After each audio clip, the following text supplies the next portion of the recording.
السلام علیکم wears, my self محسن نسیم۔ آج میں ڈسکشن کروں گا حجاب کے اوپر۔ بچپن سے لے کر آج تک ہم سنتے ہیں قرآن کے اندر واضح حکم نہیں ہے حجاب کے اوپر، واضح احکامات نازل ہوئے۔ ڈاؤٹ ہے ہر علماء کی نے اپنی تفسیر بیان کی، ہر عالم نے اپنے انداز سے ان کو بتایا کہ اس کا مطلب یہ ہے، آیت میں اسے منہ کا چہرے کا پردہ کرنا جائز ہے نہیں جائز ہے، ضروری ہے نہیں ہے، چہرہ دکھایا جا سکتا ہے۔ ظاہرہ منہا جون سا آیت ہے اس سے مراد انہوں نے لکھا کہ چہرہ جون سا دکھایا جا سکتا ہے، جو چیز ظاہر کرنے کی وہ ظاہر کی جا سکتی ہیں۔ تو اس کے اوپر اس طرح کی ڈیبیٹ چلتی رہی۔ اور پھر لباس کے بارے میں، عورت کا لباس کیا ہونا چاہیے، چہرے کا نقاب ہونا چاہیے، اس کو اللہ تعالیٰ نے اتنی ڈیٹیل میں ورڈ بائی ورڈ بیان کیا ہے 2 آیتوں کے اندر۔ تو میں کہتا ہوں کہ کس طرح یہ بات کہاں سے آئی، کس نے بنائی کہ قرآن کے اندر واضح حکم لباس کے لحاظ سے اور چہرے کے نقاب کے لحاظ سے اللہ تعالیٰ نے بیان کی نہیں، واضح کی ہے بالکل ود ڈائریکشن کہ اس طرح سے آپ نے پردہ کرنا ہے، یہ لباس پہنے آپ کے لیے جو سا محترم لباس ہے لیڈیز کے لیے۔ ایک آیت جو سی ہے جہاں پہ اللہ تعالیٰ بیان کرتے ہیں وہ ہے سورہ احزاب کی آیت ہے، آیت نمبر 59۔ اس آیت میں اللہ تعالیٰ کہہ رہے ہیں یا ایھا النبی قل لازواجک وبناتک ونساء المؤمنین یدنین علیہن من جلابیبہن ذالک ادنی ان یعرفن فلا یؤذین وکان اللہ غفور رحیم۔ تب یہاں پہ اللہ تعالیٰ کہہ رہے ہیں کہ اپنی اے نبی صلی اللہ علیہ وسلم اپنی بیویوں کو، بیٹیوں کو اور پورے جہاں کی جو نساء مومنین میں سے جتنی بھی عورتیں ہیں، ٹھیک ہے، ان کو یہ کہیں کہ وہ اپنے جلابیب اوڑھ لیا کریں، پہن لیا کریں، ٹھیک ہے، اپنے اوپر علیہن من جلابیبہن ذالک ادنی ان یعرف فلا یؤذین، کہ یہ زیادہ ان کے لیے بہتر ہے کہ وہ ان کو جان لیا جائے یا ان کے بارے میں یعرف نہیں نا، یعنی ان کو، یعنی ان کی کہ جس طرح آج کل کے زمانے میں آپ کہہ لیں کہ جب کوئی بھی لیڈیز باہر جا رہی ہیں اگر شارٹ لباس میں ہیں، لوگ ان کو پہچان لیتے ہیں، ان کے خد و خدال کو ظاہر جو ان سے ہو رہے ہوتے ہیں ان کو دیکھ لیتے ہیں، تو پھر ان کو تکلیف دینے کی کوشش کرتے ہیں، بازیں کستے ہیں یا سیٹی میں مارتے ہیں، یعنی آپ نے دیکھا ہے اپنے دور میں کس طرح کے معاملات ہوتے ہیں، ہم تو بچپن سے دیکھ کے رہے ہیں چیزیں۔ تو یعنی عورتوں کو تکلیف یعنی تنگ کرنے کی، چھیڑا چھاڑی کرنے کی وہ معاملات پیش آتے ہیں، اور اللہ تعالیٰ کہتے ہیں کہ اللہ تعالیٰ معاف کرنے والا غفور رحیم ہے۔ تو اب اس میں جلابیبہن کا ورڈ جو یوز ہوا ہے، تو اس میں جب آپ اس کو گوگل کریں تو آپ کو خود بخود پتہ چل جائے گا کہ اس میں اللہ تعالیٰ نے جلابیبہن ایسا کیا مراد لیا ہے۔ یہ جلابیب آپ دیکھیں، اگر آپ کو کلیئر نظر آ رہا ہے، دیکھیں، یہ دیکھیں آپ، یہ گوگل میں آپ یہ خود ورڈ کو جلابیب لکھ کے دیکھ لیں یہ کس طرح کا ڈریس نکلتے ہیں، ٹھیک ہے۔ یہ جلابیب سے مراد جون سا ہے نا، اگر اس کو کلیئر تھوڑا کیا جائے،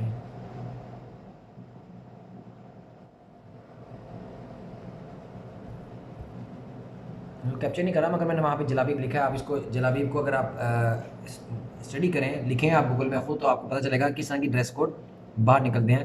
یہ جلابیب عربی زبان میں ان ڈریس کوڈ کو کہا جاتا ہے، یہ لانگ ڈریس ہوتا ہے، جس طرح عرب لوگ پہنتے ہیں نا، تاشے پہنتے ہیں، اسی طرح یہ ایک ڈریس کوڈ ہے، لیڈیز پہنتی ہیں، عربوں میں ابھی بھی ہے رواج ہے، پہنے جاتے ہیں، اس زمانے میں بھی پہنے جاتے تھے۔ یہ ایک لانگ طویل ہوتا ہے، اس کی یہاں پہ بیلٹ سی ہوتی ہے اور اوپر یہ اسکارف پہنا جاتا تھا۔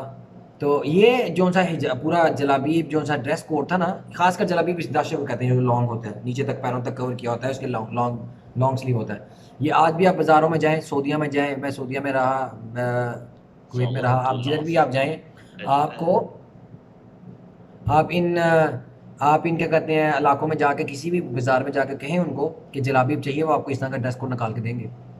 تو اب پھر کہا جاتا ہے کہ جی کون سا ڈریس کوڈ ہونا چاہیے تو عورتوں کے لیے، اللہ تعالیٰ نے یہ خود ریکمینڈ کیا، اس زمانے میں پہنا جاتا تھا، مومنہ عورتیں پہنتی تھیں، یہ ڈریس کوڈ تھا، یہ حیا والا لباس تھا، اس لیے اس کو مینشن کیا گیا، اور وہ آج بھی موجود ہے، بازاروں میں ملتا ہے، عرب کنٹریز میں ان کے عام زبان میں یوز ہوتا ہے۔ اب جس کو ہے کہ جی یہ ڈریس کوڈ کیسا ہونا چاہیے، کیوں ہونا چاہیے، یہ اللہ تعالیٰ نے خود ہی بتا دیا کہ یہ جب ڈریس کوڈ جب کوئی عورت پہنے گی اس طرح کا لانگ چاہیے، اس کے جسم کے خود واضح نہیں ہوں گے، وہ ایک پراپر جون سی باڈی کور ہوگی، اور جس کی وجہ سے کوئی بھی بندہ کسی قسم کی چھیڑا چھاڑی اور کسی قسم کی واضح کسنے کے والے وہ کام ہی نہیں کرے گا، کیونکہ وہ چیز پراپرلی ایک مہذب انداز میں عورت نظر آئے گی. تو یہ پراپر اس کا ڈریس کوڈ ہے جس میں اس کے حیا والا ڈریس اللہ تعالیٰ نے بیان کیا. پھر اس کے بعد آپ ایک جو ان سی دوسری آیت ہے اس میں اللہ تعالیٰ بیان کر رہے ہیں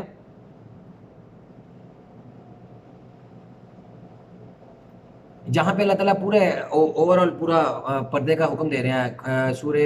یہ صورت ہے نور میں، آیت نمبر ہے 31. اس میں اللہ تعالیٰ کہہ رہے ہیں وَقُلْ لِلْمُؤْمِنَاتِ يَغْضُضْنَ مِنْ أَبْصَارِهِنَّ وَيَحْفَظْنَ فُرُوجَهُنَّ وَلَا يُبْدِينَ زِينَتَهُنَّ إِلَّا مَا ظَهَرَ مِنْهَا وَلْيَضْرِبْنَ بِخُمُرِهِنَّ عَلَى جِيوبِهِنَّ. یہ اللہ تعالیٰ کے کہہ رہے ہیں کہ اپنی مومن عورتوں سے کہو کہ اپنی نظریں نیچی رکھیں، اپنی شرم گاہوں کی حفاظت کریں اور اپنی زینت کے جو ایریا ہیں ان کو اظہار نہ کرتی پھریں سوائے اس کے جو دکھنے والی چیز ہے، ما ظہر منہا. ٹھیک ہے، اب یہاں پہ انہوں نے کہا کہ یہاں پہ ظہر منہا سے اللہ تعالیٰ نے کہہ دیا کہ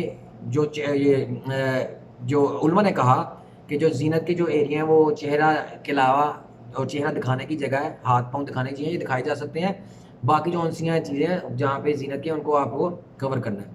پہلی بات تو عورت زینت جو سی ہے اپنے چہرے پہ کرتی ہے، میک اپ مکیاج سب کچھ کرتی ہے. پوری دنیا کے مرد جو سے اٹریکٹیو عورت کے چہرے کے اوپر ہوتے ہیں. ٹھیک ہے، کوئی ایسا مرد نہیں ہے جو عورت کے چہرے کے اور دیکھے بغیر اٹریکٹ نہ ہوتا ہو، اس کے اوپر ہی میک اپ کیا جاتا ہے، اس کو ہی زینت سنوارا بنایا جاتا ہے. تو اس لیے اللہ تعالیٰ نے اس کو منع فرمایا کہ اس کا اظہار نہ کرتی پھر. چلیں اگر ہم اس کے اوپر اتفاق کر لیتے ہیں، علماء کہتے ہیں نہیں جی یہ دکھانے والی چیز ہے، تو اس کے آگے دیکھیں اللہ تعالیٰ نے جو وضاحت کی ہے اتنی شاندار وضاحت کی ہے جس کو کبھی بیان ہی نہیں کیا گیا.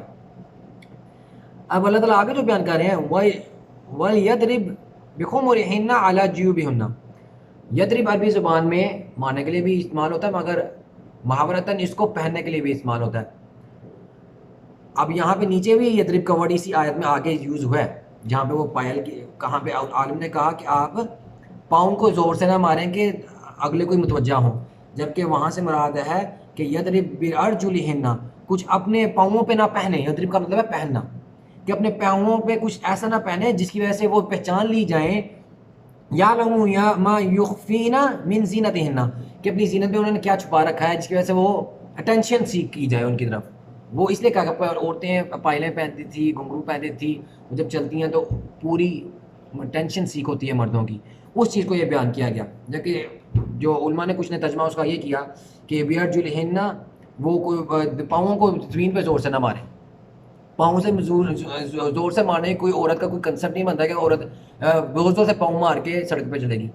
عورتیں جب بھی سڑک پہ چلتی ہیں، آج آپ بازار میں دیکھ لیں پائلیں جب پہنی جاتی ہیں، پائل کی آواز آتی ہے، یا گھنگرو ٹائپ کوئی بھی چیز پہنی جائے گی جو، یا وہ جوتیاں ایسی پہنتی ہیں جو تڑک تڑک کر کے آپ سڑک پہ جائیں تو آواز آتی جائے، ایسی چیز ایسی بھی آپ ایسی جوتی ہے ایسی جولری آپ پاؤں میں پہنیں جو آپ کو اٹریکٹ کرے، اٹینشن سیکھ کرے مردوں کی، اس سے منع فرمایا گیا. وہ آگے جو لاسٹ میں آیت میں بیان کیا گیا.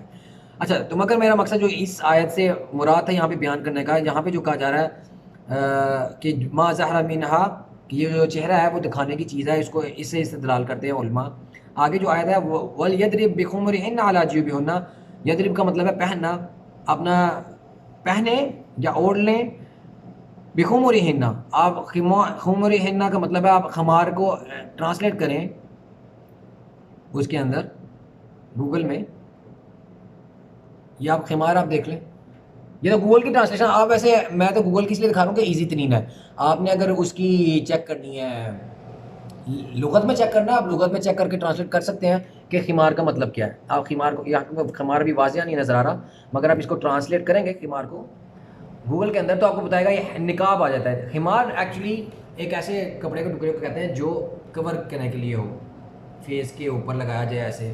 ٹھیک ہے، نقاب کو بھی آپ کہتے ہیں ہماری زبان میں نارملی، اس کو خمار عربی زبان میں کہتا ہے. آپ پورے عرب میں جائیں، آپ لوگوں کے خمار چاہیے وہ آپ کو نکال کے دے دیں گے، کیونکہ خمار جو سا ہے عربی زبان میں نقاب کو کہتے ہیں. یہ کپڑے کو آپ کو نکال کے دے دیں گے. آپ اس سے جا کے جس طرح جلابیب آپ کہیں گے نا، ابھی میں نے جلابیب ٹھیک ہے وہ ڈریس کو نکال کے دیں گے، اسی طرح خمار جو ہے نقاب کو کہا جاتا ہے. اللہ تعالیٰ واضح آیت میں کہہ رہے ہیں یضرب وَلْيَضْرِبْ بِخُمُرِهِنَّ عَلَى جِيوبِهِنَّ، کہ اپنے یہ جو نقاب ہے، جو کپڑا ہے، خمار جس کو کہا جاتا ہے، ٹکڑا ہو جائے کپڑے کا، کور کرنے والا کوئی کپڑا ہو، اس کو اپنا کہاں پہ لے لے؟ جیوبہن. میں اس کی پہلے سرچ کرتا رہا جیوبہن کا مطلب کیا ہے. جب اردو عربی لغت میں دیکھا تو جیوب کا مطلب جیبیں آئے، جیب سے آئے جیوب، جیب کی جمع بھی جیوب ہے، پاکٹس، نالیاں، سوراخ ہونے، ٹھیک ہے، ان کو کہا جاتا ہے. تو اب عورتوں کے جسم میں اللہ تعالیٰ نے کہاں پہ کہا کہ آپ جون سے ہیں یہ پہن لیں خمار کو، اس کپڑے کو، جہاں پہ جیبیں ہوں، دو سوراخ ہوں. تو اب یہاں پہ پورے جسم میں تو باڈی میں تو آپ کا کہیں ہے ایسا معاملہ ہے نہیں ہے. میں پھر اس طرح نیٹ پہ جب سرچ کی فردر، میں لغت کو سرچ کر رہا تھا، بائی چانس میرے سائنوسائٹس کے بارے میں نے پڑھا. سائنوسائٹس کو عربی میں کہا جاتا ہے التہاب الجیوب، ٹھیک ہے. التہاب الجیوب سے مراد ہے یہ سائنوسائٹس، یہ نتنوں کے اندر جو الرجی آپ کو ہوتی ہے، انفلیمیشن ہوتی ہے، اس کو التہاب الجیوب کہا جاتا ہے. جیوب آپ کی ناکوں کے ان خانوں کو بھی جیوب کہا جاتا ہے عربی میں، ٹھیک ہے. تو جب میں نے یہ دیکھا اور لغت میں دیکھا کہ جیوب ناک کی ان جگہوں کو نتنوں کو کہا جاتا ہے، سائنوسائٹس آپ کو التہاب الجیوب کہا جاتا ہے. آپ اس کی خود اسٹڈی کر لیں لغت میں، اس کو آپ یہاں پہ اگر گوگل میں لکھیں، اس کو بھی میں دکھاتا ہوں آپ کو، التہاب الجیوب، ٹھیک ہے. دیکھیں التہاب الجیوب آپ لکھیں گے نا، اور چاہے آپ جیوب لکھ لیں تو آپ کو یہ ناک ہی دکھائے گا گوگل میں. آپ چاہے نیٹ پہ سرچ کر لیں، لغت میں بھی نکال کے آپ چیک کر لیں. تو اللہ تعالیٰ نے یہ واضح حکم قرآن کے اندر دے دیا کہ وَلْيَضْرِبْنَ بِخُمُرِهِنَّ عَلَىٰ جِيوبِهِنَّ، کہ اپنے پہن لیں وہ جو خمار ہے، کپڑے کے ٹکڑے کو یا کپڑے کو، نقاب آپ جس کو آپ نقاب کہتے ہیں آج کے دور میں، نقاب کو پہن لیں اپنے ان نتنوں کے اوپر. یہ ایسے یہ آپ کور کر لیں یہاں سے، ٹھیک. جلابی بھی ہونا، آپ پورا جسم کو کور کریں اور اپنے حجاب کو اوڑھ لیں، اپنے بالوں کے ساتھ کور کریں، یا یہ آپ کا کور ہونا چاہیے اپنے چہرے کو. اعلیٰ جیو بھی ہونا، یہ آپ کی جیوب ہے یہاں پہ، اس کے اوپر آپ کور کر لیں، ٹھیک. اور یہی چیز سعودیہ میں، پورے عربوں میں شروع سے چلی آ رہی ہے، ان میں نقاب پہنا جاتا ہے. کہاں سے یہ عام ہوا یہ نقاب؟ کوئی پہلی تو کوئی باہر سے تو کوئی انسٹرکشن نہیں تھی آئی. آپ آج کی پرانی فلمیں دیکھ لیں، پرانے زمانے کی جب ہسٹری پہ موویز بنتی ہیں، ان تک میں آپ کے جو سیولائزیشن دکھاتے ہیں، ان کے اندر دکھاتے ہیں عورتیں بازاروں میں پھر رہی ہیں، انہوں نے اس طرح کے، یہاں سے تو اوپن ہے مگر یہاں سے انہوں نے وہ پہنے ہوتے تھے نقاب، ٹھیک ہے، کور کرتے تھے اپنے فیس کو. تو یہ جب میں نے آیتیں پڑھی تو میں نے انڈرسٹینڈ کیا کہ قرآن کے اندر تو اللہ تعالیٰ نے واضح حکم دیا ہے کہ عورت کو کس طرح کا لباس پہننا ہے جس سے اس کے جسم کے خود و خدال جو سے ہیں واضح نہ ہو، یعنی جسمانی جو شیپ ہے باڈی کی وہ پرومیننٹ نہ ہو. اور اس کے بعد اللہ تعالیٰ نے چہرے کے حجاب کے بارے میں بتا دیا کہ آپ نے اس کو کور کرنا ہے. اور چہرے کی زینت انسان عورت کرتی ہے، اس کے اوپر میک اپ ہے، اٹریکٹ اس کے اوپر ہوتی ہے. دنیا کا کوئی مرد نہیں ہے جو عورت کے چہرے کو دیکھے بغیر اٹریکٹ نہیں ہوتا. سب سے فرسٹ پوائنٹ آف اٹریکشن عورت کا چہرہ ہی ہے، اور اسی کو اللہ تعالیٰ نے کور کرنے کی بات کی ہے with proper words and proper usage of Arabic letters, جس کو ٹرانسلیشن کرنے میں یا تو ہم قاصر رہے یا علماء جو نہیں اس کو بیان کرتے یا کرنا نہیں چاہتے یا کر نہیں پائے، وہ اللہ تعالیٰ سے جانتا ہے. مگر جب کہ میں نے خود پڑھا، وہی تو یہ سمجھ آئی، آپ کے سامنے ایکسپلین کر دیا. آپ عربی کو خود پڑھیں دیکھیں. تو میں تو کہتا ہوں کہ عربی پڑھنے کے بعد، جاننے کے بعد، کیونکہ میں تو عرب ملک میں رہا، میں نے پڑھا، عربی سیکھی، جانی، اور ان کے اصطلاحیں کس طرح سے یوز ہوتی ہیں عربوں میں، اسی کے اس لیے اللہ تعالیٰ نے قرآن میں ایک جگہ پہ بیان کیا کہ قرآن کو اللہ تعالیٰ نے تمہاری ہی زبان میں نازل کیا ہے، عربی زبان میں، تاکہ تم سمجھ سکو. ان لوگ عربی بولتے تھے اس لیے ان کی زبان میں بولا، وہی حروف یوز کیا جو وہ یوز کرتے تھے، اسی میں قرآن نازل ہوا. تو اس پراپر انڈرسٹینڈنگ، کلیئر انڈرسٹینڈنگ آپ کو مل جاتی ہے یہ آیتیں پڑھنے کے بعد. تو اس کے بعد بھی اگر انسان کہے کہ عورت کے چہرے کا حجاب ضروری نہیں ہے، نقاب الاؤ نہیں ہے، قرآن نے بیان نہیں کیا، عورت کا ڈریس کوڈ کیا ہونا چاہیے اس کو قرآن نے بیان نہیں کیا، تو پھر ان آیتوں کا پھر انسان صاف صاف انکار ہی کر رہا ہے اور تو کچھ نہیں کر رہا. کیونکہ جب آپ ان آیتوں کو دوبارہ واضح پڑھنے کے بعد یہ آپ خود تحقیق کر لیں اور اس کے بعد بھی آپ کہیں کہ نہیں ہے پردے کا حکم قرآن کے اندر واضح پراپر اتنی ڈیٹیل کے ساتھ چہرے کے نقاب کا ذکر آنے کے بعد بھی کہ اپنی نتنوں کے اوپر، ناک کے اوپر جو انسا ہے اس کو اوڑھ لیں، اس نقاب کو، ٹھیک ہے، خمار کو کور کر لیں، تو پھر اس کے بعد بھی آپ کہیں کہ نہیں ہے، تو پھر انسان، اللہ تعالیٰ کہتے ہیں، اللہ تعالیٰ پھر جس کو چاہے ہدایت دے، جس کو چاہے گمراہ کرے وہ ہر انسان کے اپنے ساتھ ہے.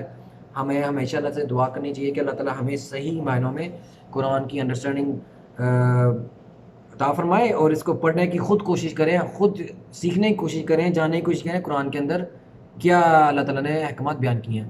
30 سال مجھے ہو گئے, میں نے ایسی باتیں علماء سے نہیں سنی. میں مسجدوں میں گیا, ہر فرقے کی مسجد میں گیا, مگر جا کے کیا ملا؟ وہی رٹے رٹائے خطبے, وہی رٹی رٹائے حدیثیں, وہی قصے کہانیاں جو یا تو درس کیا کہتے ہیں اس کو, درس نظامی کیا کوئی ہوتا ہے اس میں سکھائے جاتے ہیں, بتائے جاتے ہیں, اور وہی ہمیں سننے کو ملتے ہیں. قرآن کا ایک اسپیسیفک پورشن, احادیث کا ایک اسپیسیفک پورشن وہ پڑھا کے سکھایا جاتا ہے اور وہی آگے ہمیں بتایا جاتا ہے. قرآن کے اندر ڈیٹیل میں جو باتیں بیان ہوئی ہیں وہ ہم تک پہنچتی ہی نہیں ہیں. قرآن میں جو جو ذخائر موجود ہیں, کیسی کیسی امیزنگ باتیں ہیں, کیسی کیسی خوفزدہ کر دینے والی باتیں ہیں, خوشی کی خبریں بھی ہیں اور خوف دلانے والی باتیں بھی ہیں جو ہم جانتے ہی نہیں ہیں. تو ہوپ آپ کو اس چیز کی انڈرسٹینڈنگ ہوگی کہ اللہ تعالیٰ نے حکم کیا دیا ہے پردے کے بارے میں. اس کو زیادہ سے زیادہ شیئر کیجیے گا تاکہ زیادہ سے زیادہ لوگ بھی اس چیز کو تحقیق کر سکیں اور انڈرسٹینڈ کر سکیں قرآن میں اللہ تعالیٰ نے پردے کا کیا حکم دیا ہے. اگلی ویڈیو میں پھر ایک حاضر ہوں گا ایک نئی تحقیق کے ساتھ. تب تک کے لیے اللہ حافظ.